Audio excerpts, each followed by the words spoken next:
Did you know that in the winter, most houseplant deaths are not due to pests or disease? It's usually watering mishaps or mistakes.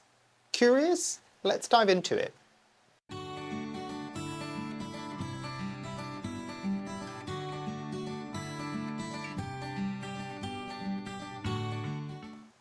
Hi, my name is Memo, this is my channel, Houseplantygoodness, and essentially it's a place where I like to geek out about my big passion. You might be able to see some of it behind me, it's tropical houseplants. In today's video, I'm going to be covering 7 mistakes and also how your plants are trying to give you the signals that things might be going a bit wrong. But before we dive into those 7, let's just take a brief second to just talk about the 3 main big things that happen in the winter versus the rest of the year. 1, you've got less light. Obviously, the days are shorter, the nights are longer, you might get cloudy, overcast skies, there's less light available to the plants, which means less photosynthesis. Then you've also got lower temperatures, and I do hear all of you at the back going, oh, but I've got like radiators and I've got like central heating and my home stays at a stable temperature. Yes, and that does help, but not as much as you might think. And then ultimately, because of point 1 and 2 that I just mentioned, you've got slower growth because there's not enough light there for the plants to be photosynthesizing as much as they could, and also that other biological kind of trigger that they're looking for, the heat, isn't there like it would be in the spring and summer. But ultimately, how does this all connect with kind of watering? Well, the first thing you need to think about, if there's less light, there's less photosynthesis. There's also going to be less absorption of water from the roots, which then, you can see how the connection happens here.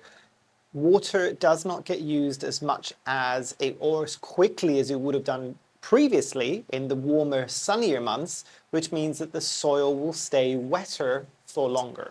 And the big emphasis here is, if nothing else changes, when the light levels dropped, the watering does need to change. So let's talk about mistake number 1, which is, and this is the one that's going to be an interesting one, because I did a video recently about this as a pet peeve, which is watering on a schedule. And before anybody comes for me at the comments, I'm not saying don't water on a schedule. If you're comfortable watering as a schedule, as I said in the other video, and I'll link it somewhere at the top, continue watering on a schedule if it suits your needs and if it suits your plants, that's fine. But not adjusting your schedule is the big thing here.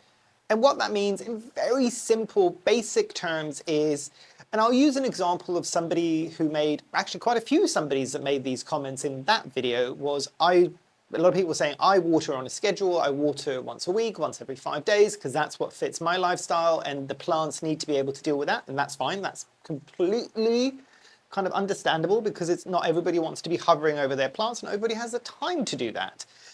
But, and a lot of people were saying, okay, you know what, I'll water every 7 days, and if I see that a plant doesn't need watering, then it will have to wait for another 7 days before it gets watered. That's completely fine. And that's the important thing here, is instead of just watering on a schedule, especially in the winter, check on a schedule. Does that make sense? So don't just blindly go, okay, you know what, it's Sunday, I need to water everything, I'll water everything, that's fine. That's usually when issues happen, more so in the winter, because in the summer and spring, like, you know what, there's more light, there's heat, there's all these things, that's fine. But especially in the winter when those light levels are down, potentially the temperatures are lower, you really need to be just checking and saying, you know what, oh, okay, it's been a week, this plant is still wet. Understandable because of the reasons, lower light, lower temperatures as well. I'm going to wait. I'm going to wait until next week. That's completely fine.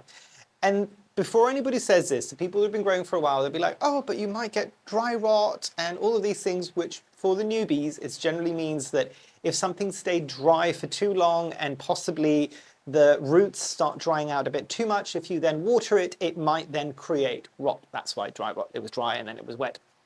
Makes sense, yeah. But in the winter, there's generally a bit of a less of a risk with that because it just generally will take that much bit longer to dry out. And also plants tend to be a bit more forgiving, that especially for the winter.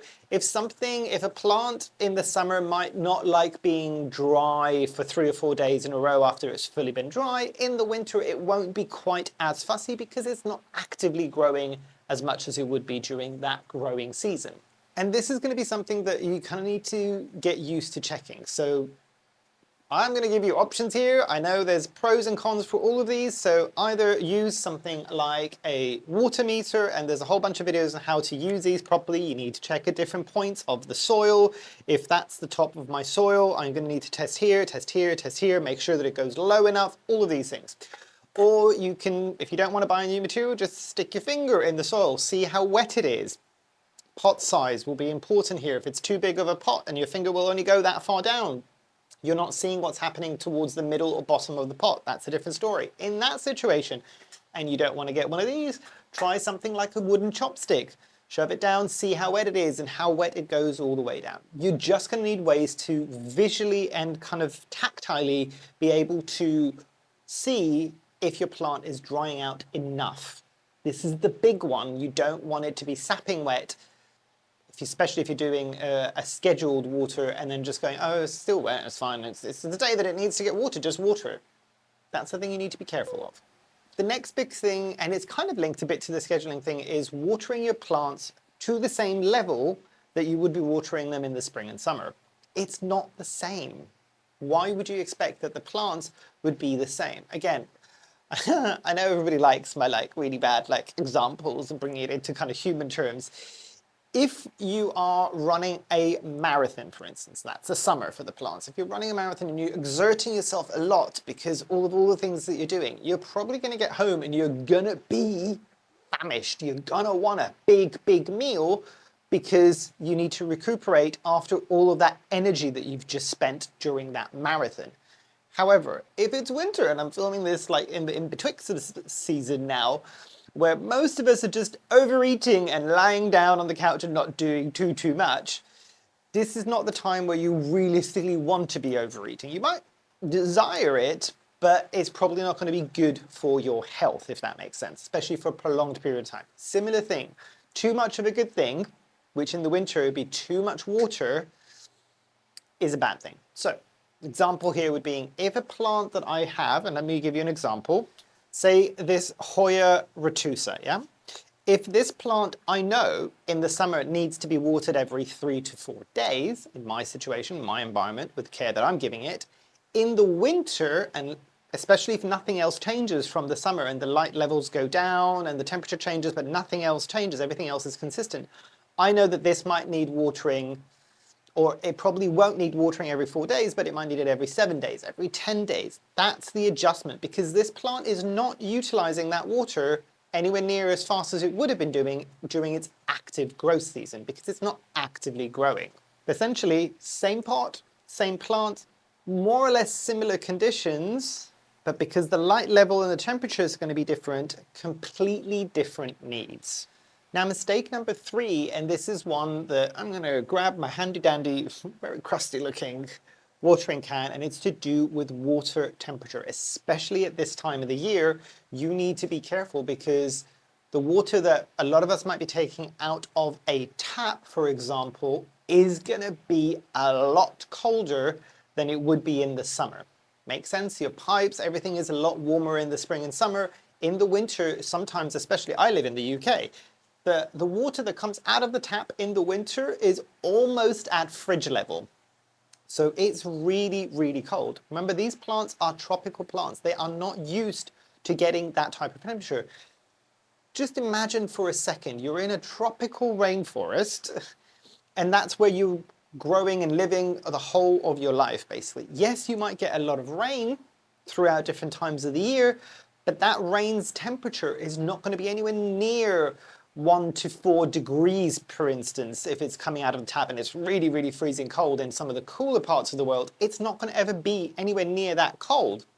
It's probably going to be closer to a few degrees below or above the kind of ambient temperature, depending on kind of weather situations. So that's something that your plants are used to, which then brings me on to the really annoying hack for most people that have been growing plants for a while. Never put ice cubes in something like an orchid, because most of these plants are not growing anywhere near anywhere that they would come across ice or icy water. So it will cause shock to your plant and to its roots. It's way too cold. Now, before anybody asks, how do you solve this issue? The thing that you would do with this is really simplistic, actually, and it just means a bit of forward thinking. which is fine in the winter because you're probably not watering anywhere near as much as you would be in the summer. Take your watering can or take empty bottles of water, whatever you want to do, and just fill up the containers with water the night before and just let them sit in the same space as your plants are. So by the time that you come to watering the next day, and again, for the people that don't have a lot of time to be doing this, do it a week earlier. Do you know what I mean? Do it a few days earlier. You don't have to like do it like before, but it needs a good few hours at room temperature to come to room temperature. Does that make sense? And that's absolutely fine. Yes, you could, if you've kind of forgotten about it in a pinch and you want to do this, you could, if you're filling something like a watering can, and there's other issues here, but on a very basic level, you could just use a bit of hot water and a bit of cold water and just bring it, stick your finger in the water and just go, this is a comfortable temperature. It's fine. The plants will be fine. Obviously, don't make it hot. It just needs to be like a very tepid bath. I know, but your plants will love that. And if you do get a lot of cold shock to your plants, what you'll get is curling of the leaves a lot of the times, and even more stalled growth, so slower growth. Your plants are kind of reacting going, oh, well, I thought I was okay, but it's now like arctically cold. I need to pause for a minute, because obviously we're in the depths of winter now, even if nothing else has changed. So making sure that the right water temperature is being used when watering your plants is very, very important. Now, mistake number 4 is confusing dry air with dry soil. And I know I'm going to make the connection here. So dry air, there's a lot of people online, well, probably a lot of the content creators going, oh, you know what, it's the winter. You need to be pumping in humidity. Make sure you've got humidifiers running. And for the people that don't have humidifiers, make sure that it's in like really humid rooms like bathrooms and kitchens. Be careful with that, with temperatures with those rooms, because sometimes, and a lot of the times, they tend to be cooler than the rest of the house. So bear that in mind. But it doesn't always necessarily mean that because there's dry air in the rest of the house, that there's gonna be dry soil, yeah? And there's a kind of fine line there you kind of need to bear in mind. So a lot of the times, if you're in a house and you've got like heating systems, or you've got like central heating, you've got heaters running essentially, you'll create an environment where the humidity drops, understandably, because it's warming up the air around it and it's kind of drying it out at the same time. And then you might start getting some symptoms on your plant that start to look like underwatering symptoms. So, and then you're going, oh, okay, obviously the drier air, they need to be watered more frequently because look, it's causing these issues on the plants and it's obviously a sign that I'm underwatering the plant. Pause and consider and adjust and kind of really evaluate what the situation is. The way that this is kind of more obvious is that a lot of people end up overwatering in order to fix crispy tips on plants. So let me use the Syngonium as an example. This is a bit bleached out because it's got like quite a bit of a strong grow light on the bottom, on the top of it. But say for instance, I was getting like really crispy tips at the top and I'd be sitting there worried going, it's obviously like underwatered. It needs to be watered because the tips are crisping. The tips are crisping because the humidity around the plant is drier. It's not as kind of wet as it would normally be in the summer. The soil might still be sapping wet. So there is a distinction there. And if you need something to adjust there in order to kind of not stress you out as much, is give them more humidity. I'm going to agree with all the other content creators, is humidifiers, grouping plants together, putting them in situations where there's higher levels of humidity. Things like this. Spraying, don't spray your plants because it raises the humidity for a split second and then it's gone. It doesn't do very much other than make you feel like you're doing something. But just give them more humidity and that will avoid the crispy tips and avoid the stress that you might feel going, oh, I'm underwatering this, because you're giving it the humidity that the heating is taking out. Another huge one is mistake number 5, which is the drainage in your pots. It becomes even more important in the winter than it does in the summer. I mean, drainage in the pots is always important, but in the winter it could be make or break. So you need something with a lot of drainage at the bottom, not just maybe one tiny hole. You need a lot of drainage in order to be able to flush out that water as quickly as possible. This becomes especially stressful at this time of the year if you are growing not in something like a pot with drainage holes, but if you're growing in closed vessels, so no drainage systems. With a lot of times, people that are doing it tend to be a bit more advanced because they know and they've kind of dialed the care really in, but they really, and they probably most of them would know this. Do let us all know down below if that's you and you've already kind of dialed it all in, because you guys are like superheroes in my eyes. You need to really be pulling back on the water, because if it's not got a chance to drain out, the chance of rot, especially in the winter, goes through the roof, absolutely through the roof. So drainage holes are massively important, especially in the winter. Because ultimately what happens is, we talked about this earlier, the plants are not absorbing anywhere near as much water because they're not photosynthesizing as much, because the light levels are lower and potentially the temperature has changed as well.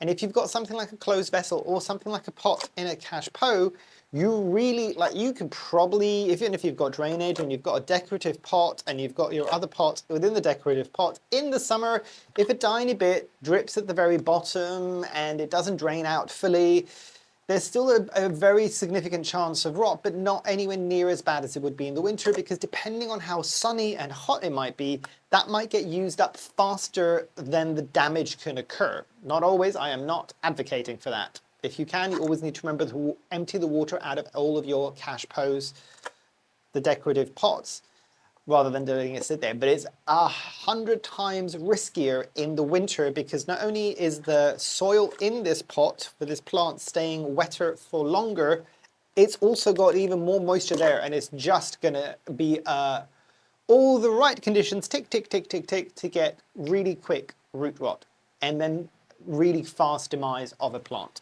Now, mistake number 6 is only checking the surface of your plant when it comes to watering. So by surface, I mean literally the top level of the soil there, and not checking further down. This is linked to an earlier mistake that I was talking about, where you really need to start getting better at utilizing something to check further down in the soil. This is my Alocasia silver dragon baby. But this is where things like clear pots come in really useful. I will also say something for the newbies out there when you're first starting off.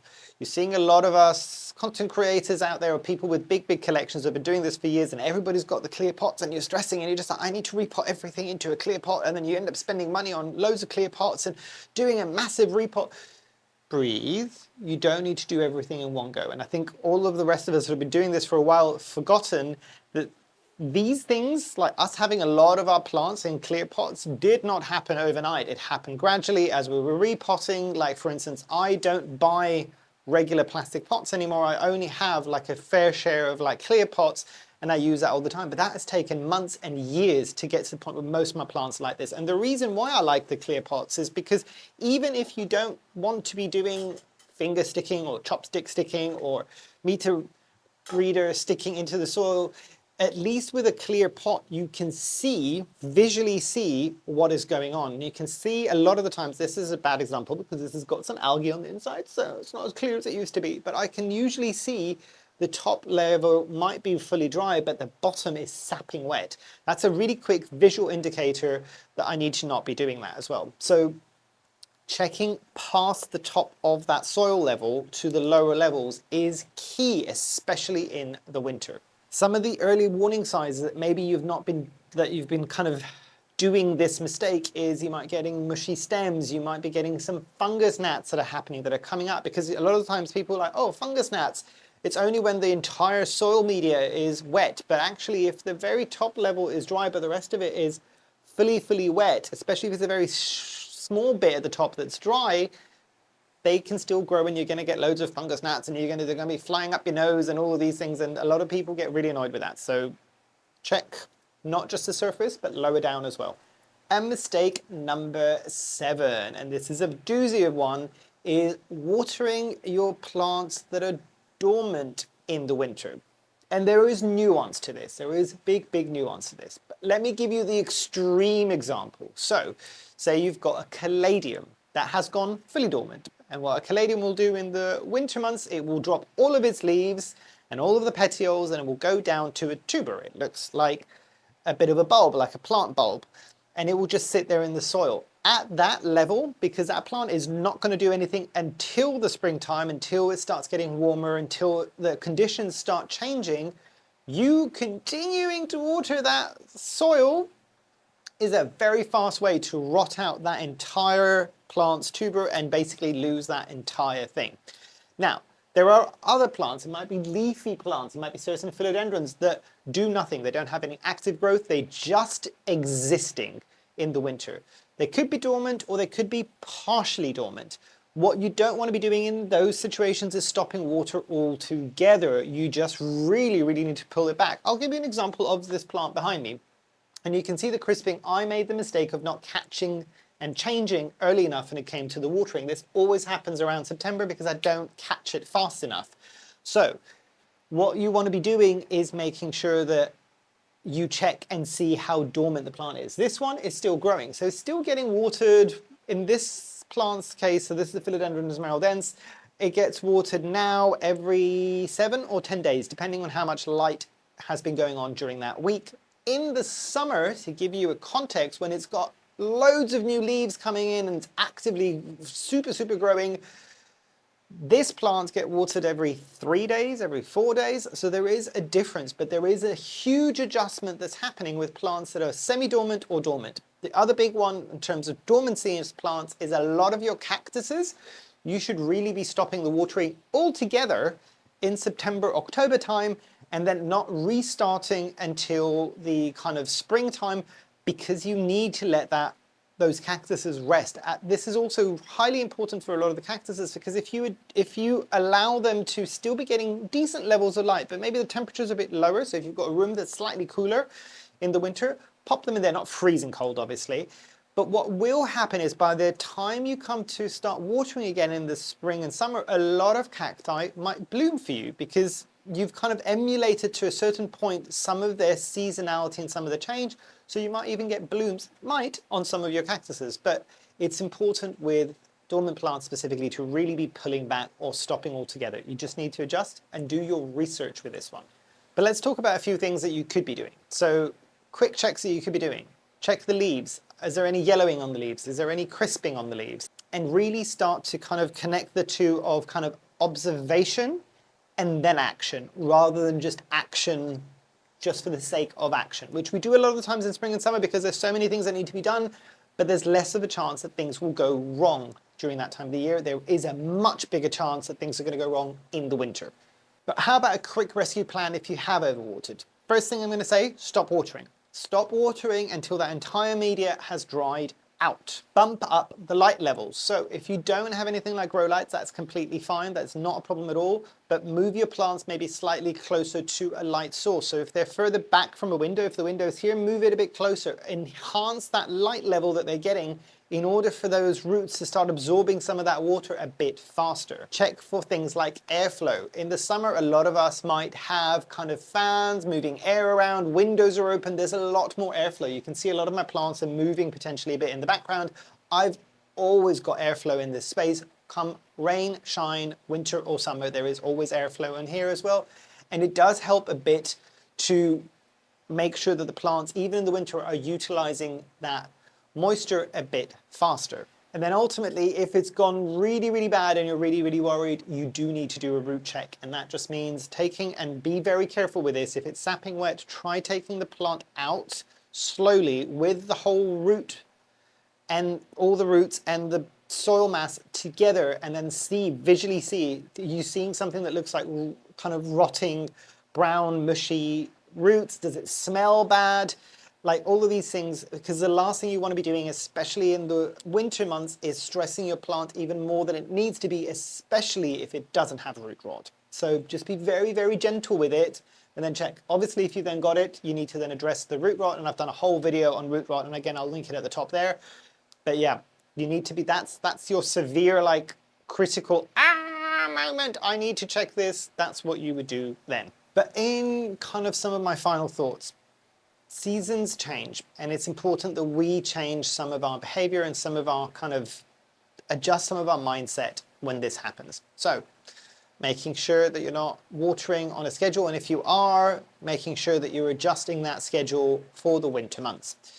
Check further down in the soil level to make sure that the pot is actually drying out. Low humidity doesn't always mean that the plant needs watering. There's an adjustment there that needs to be done. There's a lot of things that I've just kind of mentioned in terms of, I say mistakes in this video, but there are things that we can kind of learn from, and just make sure that you are adjusting during this time of the year, and you will minimize, I'll say it that way, the gentle way, whilst I'll hold your hand, you will minimize the plant death. The reason why I say minimize is nobody can guarantee that you will 100% not have any plant deaths in the winter. All of us that have been doing this for super, super long, and you would expect that we know what we're doing by this point. We all know there's a slight misery that happens when the seasons start changing into the winter, because a lot of us have been doing this for a while. At the back of our minds, we're like, oh, it's that time of the year. I wonder how many and which plants I'm going to end up losing this winter. That is normal. It's part of the process, and you learn what you can do to adjust if you want to repurchase that plant, or whether or not you don't want to attempt that plant because it might be too sensitive to what you want it to be. But yes, tell me what's happening with some of your plants at the moment. Obviously, we're in the depths of winter at the moment. I'm assuming, if I'm not mistaken, this is going to come out. I'm filming a lot of this, people that know. I'm filming a lot of this in the between Christmas and New Year's, because I'm going to be away in January for a chunk of January back home in Greece. And this videos will be coming out during that point of the year, so I'm assuming you're going to be getting this early to mid-January. So let me know how things are going with your plants down below, and if there's anything that's worrying you, let's all discuss it.